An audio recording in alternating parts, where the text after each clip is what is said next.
짐 데이터 교수의 미래학 3원칙에 대해서 말씀드리겠습니다. 짐 데이터 교수는 지난 40년 동안 미래학을 가르치시면서 약간은 농담조로 미래학의 3가지 원칙에 대해서 얘기하곤 하셨는데, 이 원칙들은 학생들 사이에서 많이 회자될 뿐 아니라 미래 전략을 수립하는 현장에서도 일종의 가이드라인이 되고 있습니다. 물론 그것은 아주 단단하게 입증된 이론을 바탕으로 하고 있는 건 아닙니다만 오랜 경험과 통찰로 추출된 일종의 교훈에 가까울 것 같습니다. 제1원칙. 제1원칙은 미래는 예언할 수 없다는 것이죠. 다만 복수계의 미래를 예측, forecast 할 수 있다고 했습니다. 예언, prediction은 참 거짓을 판단할 수 있는 것입니다. 여기서 우리는 미래 예측에 대한 용어를 한번 짚고 넘어갈 필요가 있을 것 같아요. 국내 미래학계에서도 완전히 정립된 것 같지는 않지만 저는 스태피 한국과학기술정책연구소의 미래연구센터장을 지내셨던 박병원 박사님의 스태피 미래연구 용어집에 정리가 잘 되어 있는 것 같더라고요. 거기 용어집에 의하면 예측, forecast는 좁은 의미의 예측으로 번역이 가능합니다. 주로 과거에서 현재까지 정량적인 데이터를 바탕으로 미래를 확률적으로 묘사하는 것을 의미합니다. 예를 들면 경제 성장률, 석유 가격 예측, 증시에서의 예측. 그게 바로 뭐라고요? forecast입니다. 그 다음에 예언, prediction은 100%의 확률을 가지고 미래를 정확하게 묘사하는 것을 의미합니다.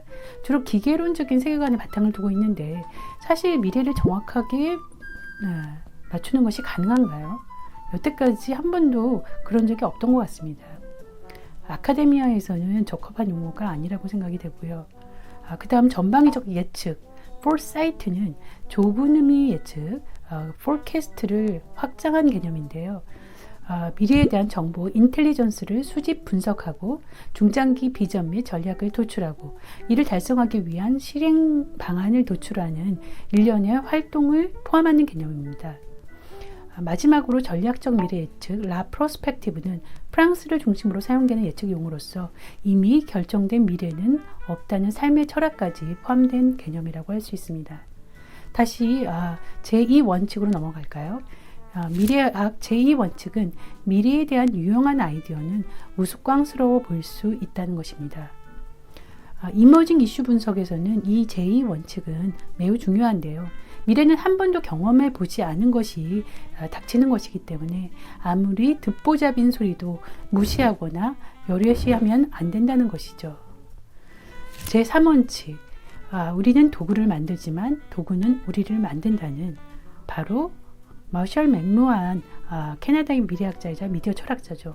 머셜 맥루한이 한 말인데 그것이 바로 짐 데이터의 3원칙이 되었습니다.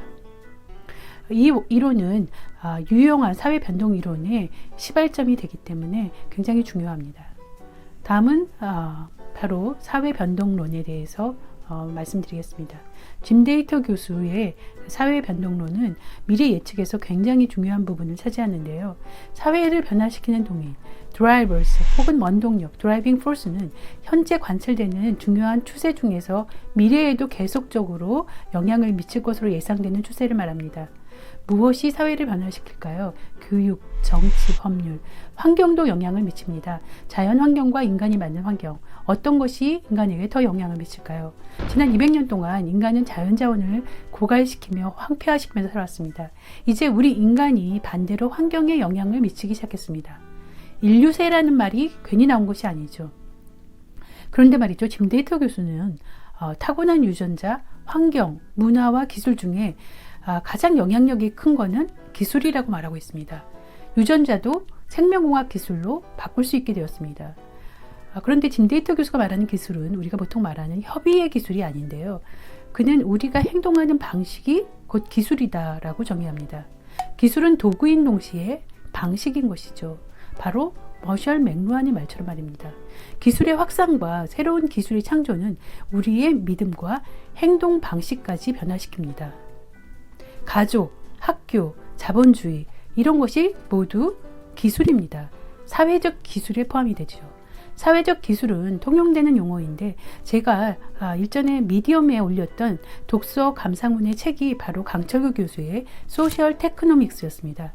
저는 블록체인이라는 단어가 한 번도 등장하지 않는 이 책을 블록체인 입문 필독서 중 하나로 꼽았었고 블록체인 기술의 도입 및 선화를 위해서는 소셜 테크노믹스가 선행되어야 한다고 그 당시 주장했습니다. 짐데이터 교수는 기술이 어떻게 사회를 바꾸는지 이해하기 위해서는 하드웨어, 소프트웨어, 오그웨어의 차이를 이해하는 것이 중요하다고 강조합니다. 제가 지난 2년 동안 블록체인 업계에 있었기 때문에 블록체인을 예를 들어서 설명드리겠습니다. 블록체인에서 데이터를 분산해서 저장하고 그것을 채굴하는 해싱 파워를 가진 개인의 컴퓨터를 하드웨어라고 한다면 그것의 소스 코드 알고리즘이 바로 소프트웨어에 해당이 됩니다. 오그웨어는 데이터 채굴에 대한 보상과 이중 지불에 대한 페널티 등의 거버넌스 시스템과 운영 조직, 파운데이션이 해당이 됩니다. 블록체인이 어떻게 신뢰 기술이 될 수 있고 수평적인 사회의 동인이 될 수 있는지는 그림에서와 같이 블록체인의 프로토콜을 이해하면 이 말이 버블만은 아닌 것을 여러분은 이해하실 수 있을 것입니다. 저는 기존에 화폐는 국가만이 발행할 수 있고 주조 차익 또한 국가만이 누릴 수 있는 것에 대해서 의심을 품어본 적이 없었습니다. 그런데 블록체인을 통해서 하나의 새로운 에코시스템과 거버먼트가 아닌 거버넌스를 만든다는 것을 알았죠. 짐데이터가 말한 기술은 중립적이지 않다는 말은 맞았습니다. 블록체인은 선한 기술이 될 수 있습니다. 그러나 권력을 독점하려는 기관에게는 그리 반갑지 않은 기술이 될 수도 있겠죠. 짐데이터에 의하면 3대 쓰나미가 있는데 그것은 에너지 재앙, 환경 재앙, 세계 경제 재앙이라고 말합니다. 그리고 플러스 원, 그것은 바로 속수무책 정부라고 말합니다. 세 가지 재앙 앞에 정부는 무기력합니다. 그렇다면 우리는 누구를 신뢰해야 할까요? 우리는 선진 시민으로서 국가 이외의 새로운 공동체, 새로운 커뮤니티, 새로운 에코시스템에 대해서 생각해 보아야 합니다. 블록체인 기술을 통한 새로운 거버넌스 시스템을 건설하는 것도 하나의 대안이 될 수 있겠지만 기술이 실용화되는 데는 다소 시간이 걸릴 것입니다. 하지만 우리가 멈추지 말아야 할 것이 있습니다. 우리가 당장 시행해야 할 것이 있습니다. 그것은 바로 선호하는 10년 후의 미래, 20년 후의 미래를, 그리고 미래의 이미지를, 그것에 대한 변화의 동인을 분석하고 미션을 정의하고 실행 계획을 수립해 보는 것입니다. 그것이 바로 짐데이터 교수의 바람직한 미래 X 예측 프로세스입니다. 다음은 짐데이터 교수의 바람직한 미래 X 예측 프로세스에 대해서 개략적으로 설명을 드리겠습니다. 이 프로세스는 속성상 여러분이 직접 행하면서 채택해야 되기 때문에 저는 화면에 제시된 단계를 중심으로 개략적으로 설명을 진행하겠습니다. 첫 번째 단계에서는 여러분이 관심 있는 대상 X를 선택하십시오. 큰 범주의 대상, 예를 들면 인류, 지구, 대한민국도 상관이 없지만 큰 범주일수록 여러 개의 동인이 연관되어 있기 때문에 혼자서나 소규모의 인원이 예측하기는 어려우실 것입니다. 저는 제가 미래학을 공부했던 카이스트 대학교가 저희 X였는데요. 정확히 말해서 카이스트 학생들의 행복지수였습니다. 그 주제를 선택하게 된 계기는 제가 대전 캠퍼스를 오가면서 제가 다녔던 학부나 미국 대학원에 비해서 다소 드라이한 모습과 그 강의실이나 연구실이 아주 도심과 조금 떨어져 있는 것이 오히려 연구하기에는 좋은 환경일지도 모르지만 학생들이 과연 해피할까? 라고 생각했던 저희의 의구심과 또 그 당시 무엇보다도 카이스트에 대한 저희 관심과 애정 때문이었던 것 같습니다. 저희 X는 그랬고요. 다시 미래 예측 프로세스로 돌아가죠. 두 번째 단계 설명드리겠습니다. 두 번째 단계에서는 관심 대상, 바로 X죠. X의 과거 역사적인 동인과 현재의 동인, 드라이빙 포스를 규명하는 일입니다.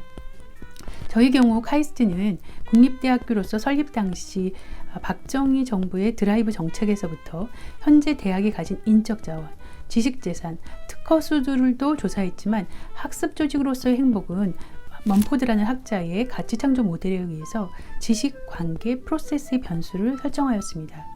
제 화면을 참조하시기 바라고요. 제 연구 주제를 여기서 자세히 설명드릴 수는 없을 것 같습니다.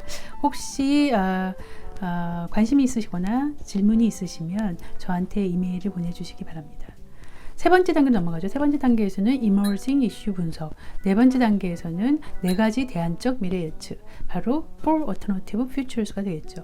다섯 번째 단계에서 바람직한 미래 이미지와 비전 작업을 하고, 여섯 번째 단계에서 그 미래의 목표와 미션, 실행 전략 및 구체적인 실행 계획을 수립하게 됩니다. 그리고 마지막으로 주기적으로 진행 과정을 모니터링하고 성과를 측정하고 피드백을 거쳐서 수정 보완 작업을 합니다. 이쯤 되면 경영 분야의 중장기 경영 전략 및 성과 관리 프로젝트와 매우 공통되는 것이 많아 보이긴 합니다. 그렇지만 가장 다른 것이 하나 있죠. 뭐죠? 바로 시계, 타임 홀라이전이 아주 길다는 것과, 저희 경우에는 20년이었는데요. 따라서 사회 동의를 규명하는 프로세스도 길어지고 이미 밝혀지고 많은 사람들이 얘기하는 이슈들 뿐만이 아니라 다소 우스꽝스러운 이야기, 바로 미래학 제2법칙이죠. 예. 그런 이슈들도 테이블 위에 올려놓을 수 있어야 합니다. 제가 표면 위에 올려놓은 것은 동아리 수, 카이스트 대학교의 동아리 수와 학생들의 나이트 라이프를 들었었는데요. 네, 자 이제 개략적으로 살펴본 짐 데이터 교수의 바람직한 미래, 선호하는 미래 X 예측 프로세스에 대한 설명을 마치도록 하겠습니다. 저는 짐 데이터 교수의 수업을 들으면서 미래 연구 보고서를 쓸 때 창밖으로 5살 유치원 아이들 서너 명이 노는 모습이 보였습니다. 저는 가슴이 뭉클했는데요. 20년 후 저 아이들은 학교를 졸업하고 사회 초년생이 될 나이인데, 그 아이들이 보다 행복해지기 위해서는 지금 우리는 어떤 작업을 해야 될까? 짐 데이터의 바람직한 X 작업은 시계를 넓혀 멀리 내다보며 이상과 현실의 갭을 좁히는 작업인 동시에 풍요로운 미래를 창조하는 작업이라고 생각했습니다. 여러분, 저와 함께 바람직한 미래를 창조하는 작업을 같이 해보지 않으시겠습니까? 미래학의 대부 짐 데이터 교수의 육성을 들어보며 미래학 2강을 마치겠습니다. 감사합니다. 퓨처살롱 강보영이었습니다. Actually, in the Department of Political Science, I am director of something called the Hawaii Research Center for Future Studies. And I'm director of a master's and PhD program within political science where people learn to be consulting futurists, learn to work with organizations, helping them prepare.